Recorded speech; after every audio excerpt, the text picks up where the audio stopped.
Good morning, my friends, and welcome back.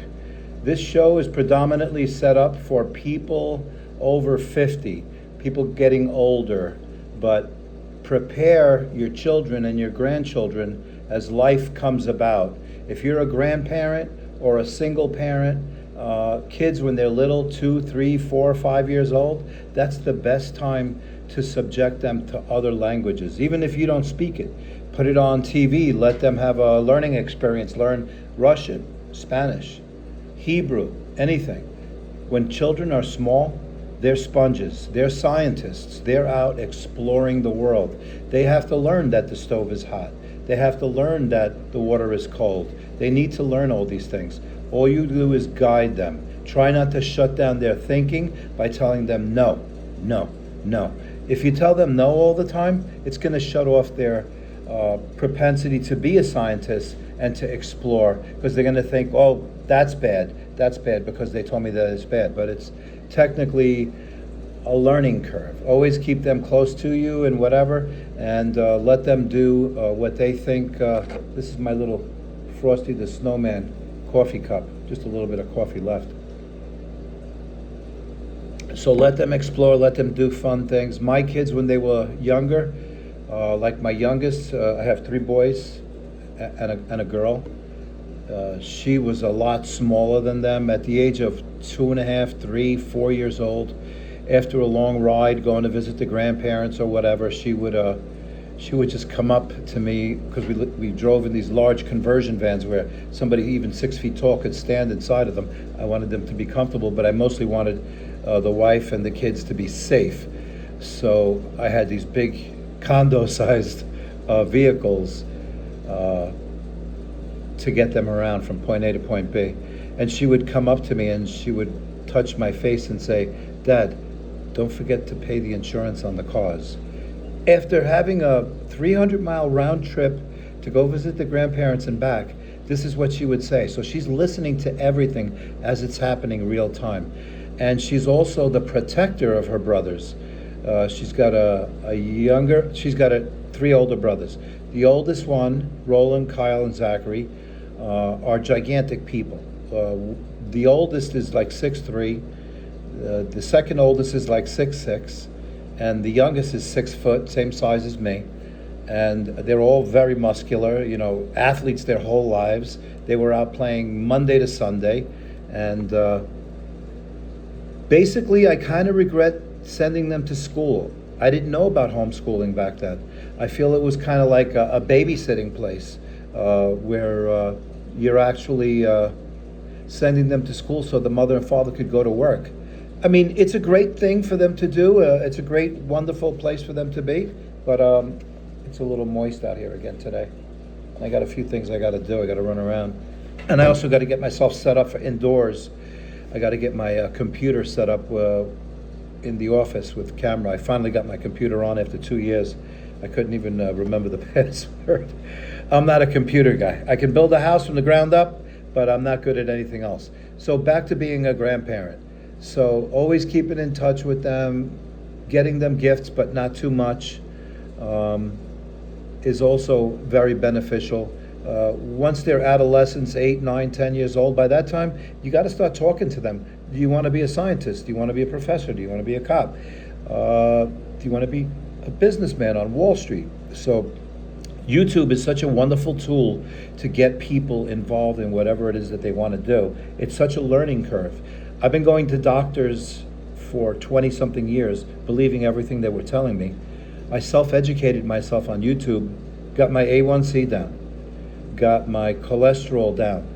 I got everything fixed. 16 pills down to 2 pills. I went from 242 pounds down to 218 pounds. I'm actually tall, 6 feet tall, so it doesn't look fat on me, but it's a decent amount of weight. I don't feel it because I could still do jumping jacks like when I was 18. And the thing I wanted to emphasize the most is exercise. If you're doing computer work in an office and you're in a comfortable scenario and you're always having snacks and coffee and drinks, that's not good. Do air squats. Stand up, do air squats. Do simple mobility things that will kind of keep the blood pumping to the head. Don't get too stagnant sitting in place. You don't want to sit and swell. Always try to keep in motion, always try to keep moving. It'll benefit you tremendously. When your brain is sharp, because the blood is pumping really, really well, you'll just produce more and get more done. Certain times of life, when you hit 40, 42, some people can't walk, they can't move. And it's all because of inactivity. So always keep moving. I just started this YouTube channel this week because I have so much to say and I want people to prosper for this wisdom and this information that's available. And don't push your seniors aside. Since I was young, I always enjoyed talking to older people and kids. They see the world in a different place. People from 18 to 45, they're stuck in the rat race. They have to work to make money. Don't let your mortgage on your house hold you strangled from exploring the world. Even if you just live in Florida, there's hundreds and hundreds of places to go see. So adventure, exercise, drink and eat properly. Always move, keep moving. Try to consume onion and garlic on a daily basis, even if it's on a small magnitude, whatever vitamins. As far as your medicines go, I hate to tell you, it's better to eat the tomato, the pear, the bananas, the watermelons. Start getting into the habit of planting in your own yard, getting used to be self-sufficient. We're all dependent on the government and these big box stores. Let's say that there was a nuclear fallout tomorrow. Do you have enough food to last you? Do you have enough water?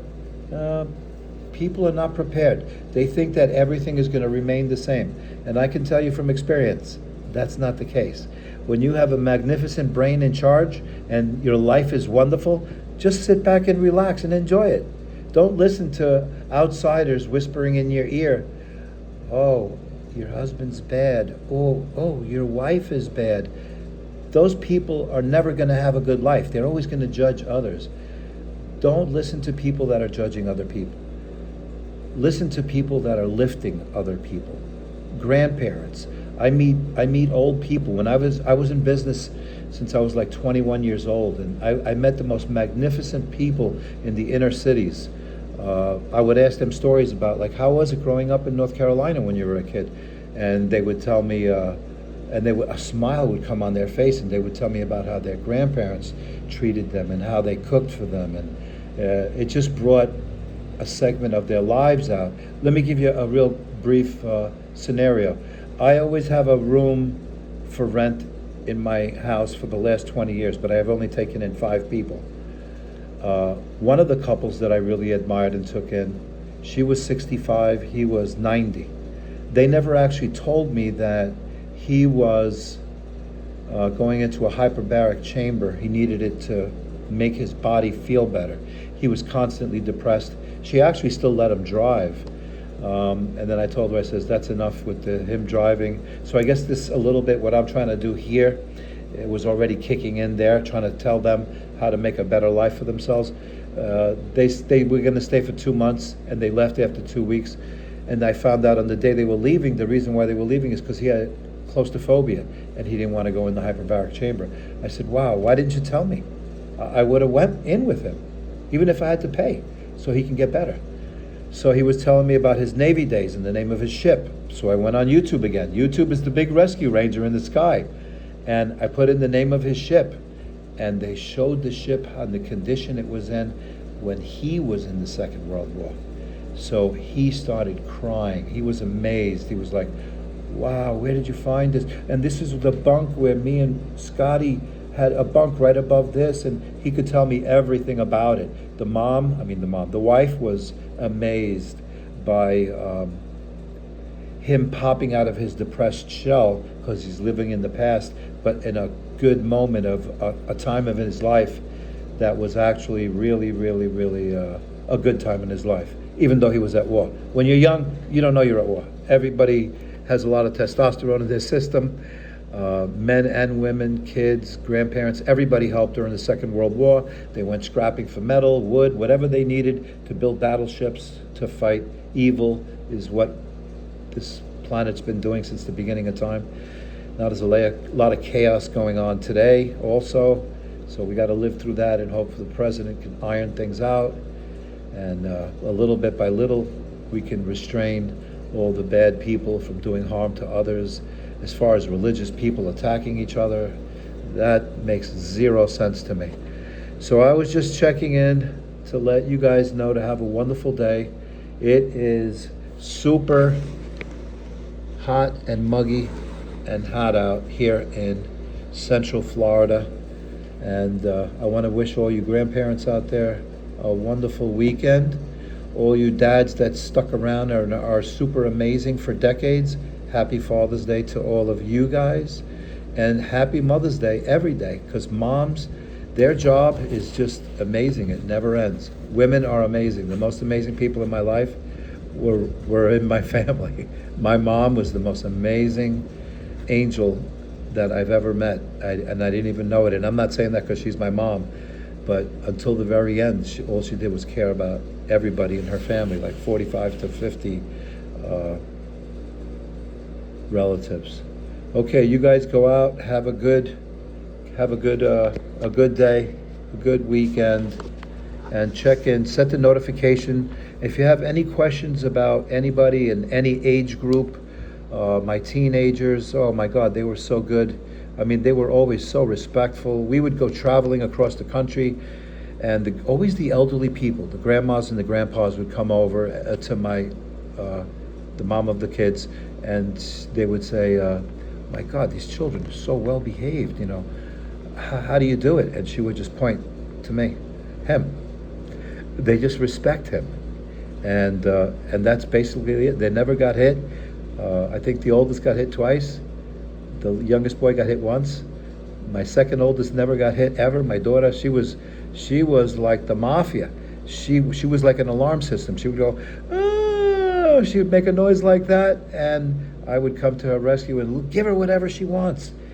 Make sure that she's quiet. So she kind of used that as a weapon later on in life, and she's still using it. But now she's in charge of them, even though she's the smallest, and they're all big, strong, burly guys. She's kind of like the one that has the most authority, just like my mother did and my grandmother, her mom. I mean, they were generals. Women are powerful. That's why I think the world over, we should have women from the PTA running every country. Because men, they let their emotions get into the way, and that's not good. The weather's changing. It's getting hot. I got to run. Set the indicator bell. Anybody have questions, please don't hesitate to ask. I can help you all out. Have a wonderful day. Peace and love.